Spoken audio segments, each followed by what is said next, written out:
私の剣はどんな時でも切れます。これが私の責任です。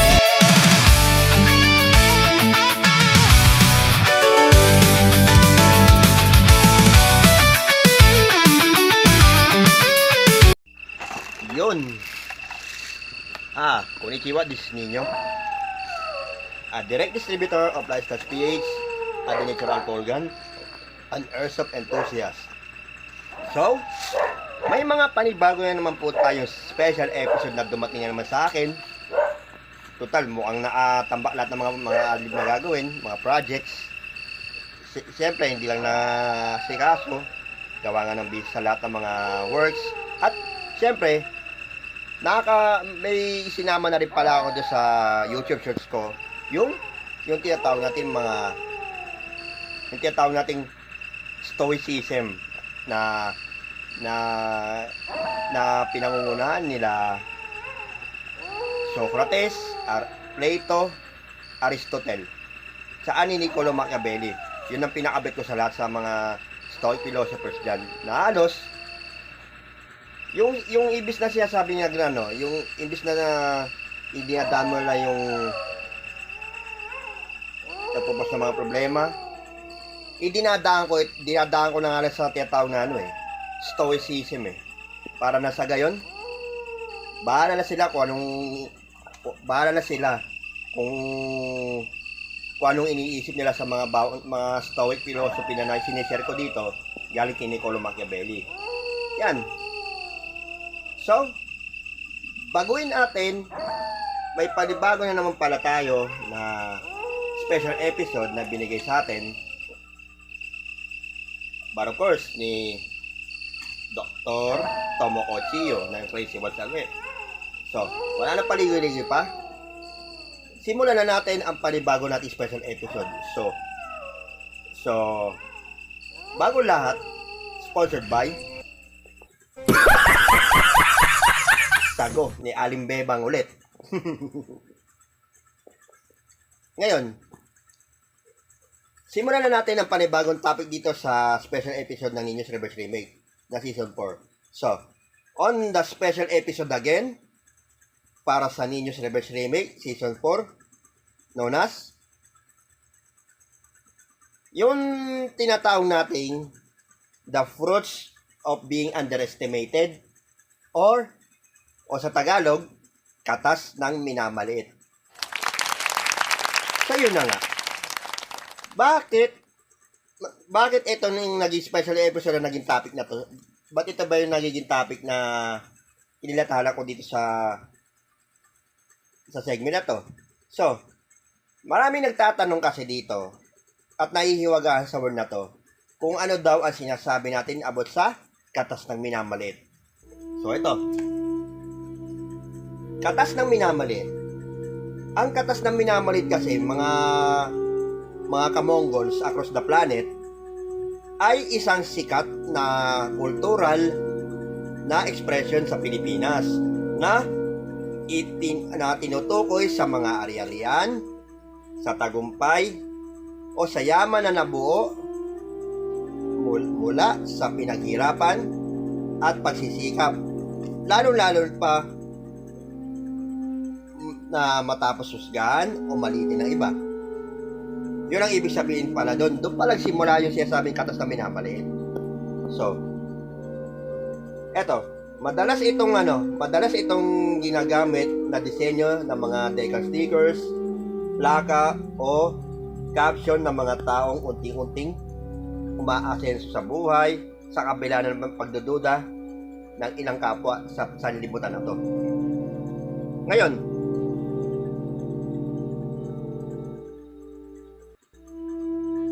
kadalasan kasi na naiugnay ito sa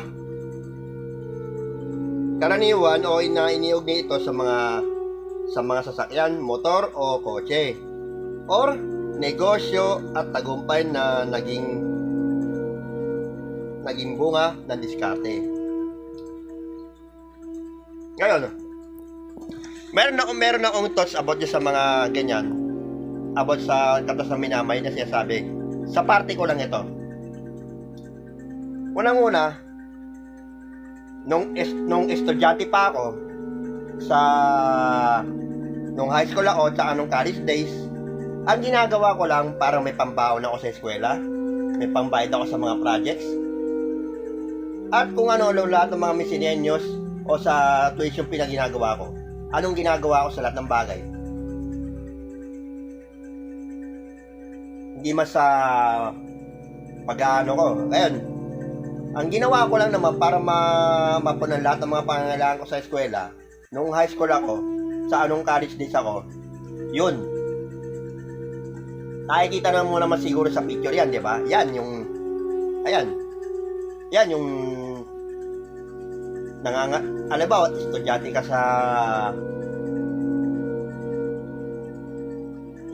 sa araw, tapos nangangalakal ka sa gabi para may pambaon ka, may panggastos, may pambili ng makakain sa araw-araw. Hindi lang yan.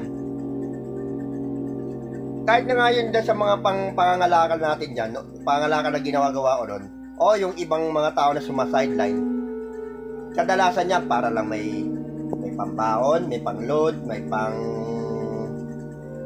bayad sa mga school projects, at may naiipon din para sa mga tinatawag natin na tawag nito, yung lahat ng mga pangarap na gusto mong bilhin. Ako,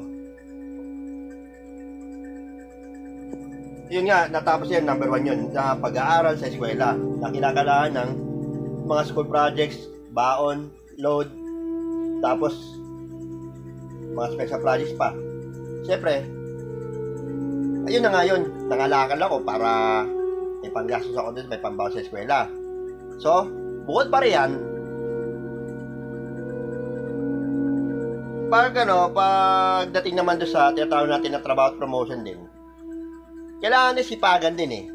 Kasi, bukod pa sa sahod na hindi na sa sahod na may-maintain natin sa kada buwan na hindi talaga nagka-asya, ang ginagawa na lang para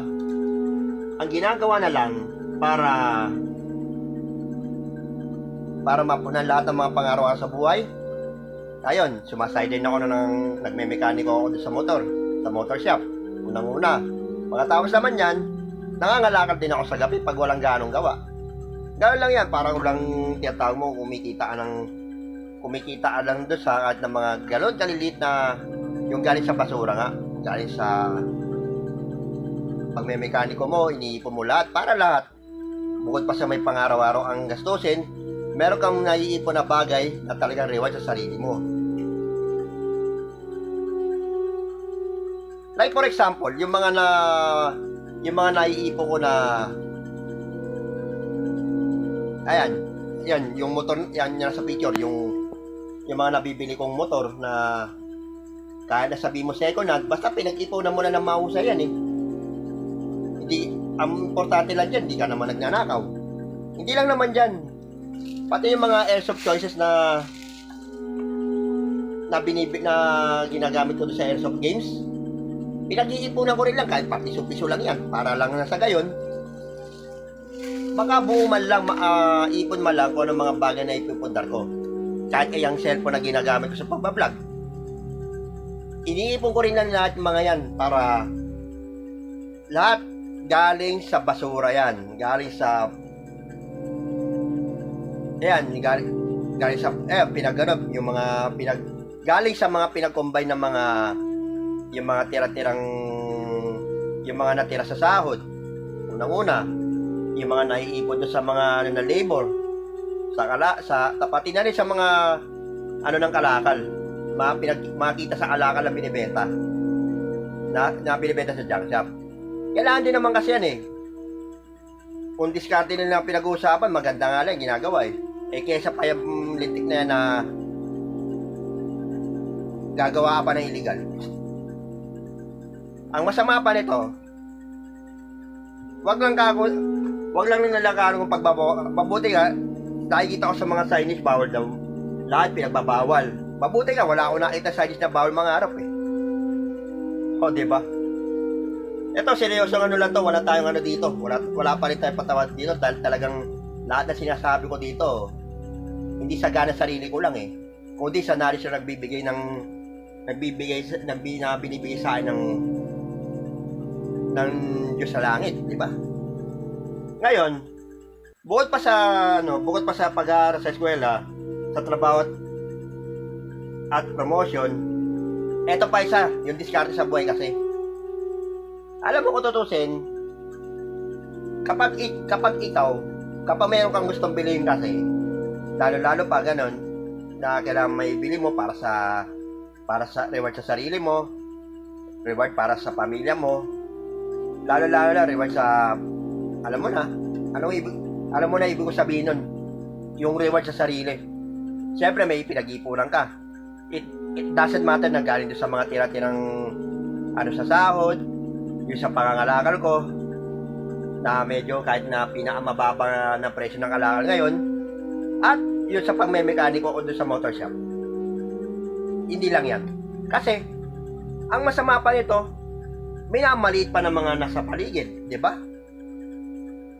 May ilang, sabihin na lang natin, ratio and proportion tayo dito. 90% of the population here in this planet na masyadong may pagdududa ang halo, may pangmamaliit na ginagawa. Marami na yan. Marami na nangyayari sa mundong ilalim na to. 10% lang. 10% lang ang naniniwala sa kakayahan ng isang tao. Yun lang naman eh. Kaya yung tatlong bagay na binanggit ko dito na ginagawa ko para ma-survive sa pamumuhay at magkaroon ng reward sa sarili. Sana man lang. Eto, shoutout ulit sa lahat ng mga tao, partikular na ako sa sanlibutan na to, lalo pa yung mga namamasura dyan, nangangalakal, yung sumasideline, na pilit nilang iniraraos para sa pang-araw-araw nila para sa pamilya niya. Kahit nasabihin nilang mahirap pa sa daga. O, inamin ko naman eh. Ako, yung kanin na lang isusubo ko, bibigay ko na lang sa pamilya ko eh. So, ganun. Kahit na kaya ginagawa ko lang sa sarili ko, alam mo, kung sasabihin nila nagraranta ako na sa ng Facebook, sa mga no, there is no ranting when there is no ranting here when I give my expressions to myself and to everybody here. I'm not in the wrong. Kasi everyone has the right to speech. O baka pag nilabag nila, para nila nilabag yung tinatawag nating Article 3 Bill of Rights, Section 4, na sinasabi niya, hindi dapat ipalitibay ng batas na nagbabawas sa kalayaan sa pananalita. O, di ba? Ganun yun. Kaya ang ginagawa ko na nga sa sarili ko pag masyado ako minamalit ng mga tao sa paligid. Alam ko naman kahit nasabihin nilang walang nagmamaliit. Pero hindi ranting ang tawag doon, tiyatawag doon sa sinasabi ko dito. Lahat ng bagay dinadaan ko sa stoicism ni Niccolo Machiavelli. Kaya nga tama nga lang ng ginagawa ko dito, lahat ng mga diskarte sa buhay, ginagawa ko rito. Kaya, hindi natin dapat hayaan na maliitin tayo na kahit na sino sa sanlibutan na to. At hindi yan dapat ang magdikta sa buhay. Lahat tayo merong flaws. Kaya, lahat tayo merong flaws. Kasi, kung sasabihin mo na mas nakakaangat sa buhay, ay wala. Kung maliit ng kapwa, mali yun. Kasi kasalanan sa Diyos yun, yung hinahamok mo yung kapwa mo, pinagdududaan mo. So yan ang tinatawag natin katas ng minamaliit. Kaya lang, the more, yan ang nag-trigger sa akin. The more na masyado akong minamaliit, kahit na sino sa sanlibutan na to, lalo lang ako nag-iigan na gawin lahat ng mga bagay na kahit na imposible. So inihiling ko sa Diyos, gabayan ako sa lahat ng mga bagay na ginagawa ko sa araw-araw na to. Kung ako man magkamali, hindi naman sinasadya eh. Natural naman nagkaamali eh. Kaso yung iba sinasadya.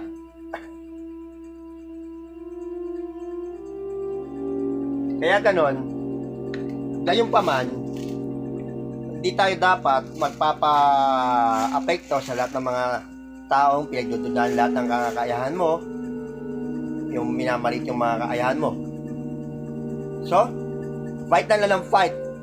At shoutout pa rin sa lahat ng mga tao. Saludo ako sa mga tao na lumalaban ng pata sa buhay.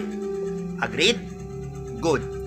So this has been the fruits of being underestimated or katas ng minamaliit that I have been tackled in this segment. So, we have to end this vlog for now. This is Nino, a direct distributor of Lifestyle PH, a natural coal gun and an airsoft enthusiast. So, like, share, and subscribe sa lahat ng mga panibago natin dito sa Mini Silver Teammate, Pellet Gun Reviews, Reaper Scraps, anything but YT shorts. Isama na rin natin ang stoicism tactics. Rockman stoicism. So, sit back, relax, and enjoy the show. Until next time sa vlog na to. God bless.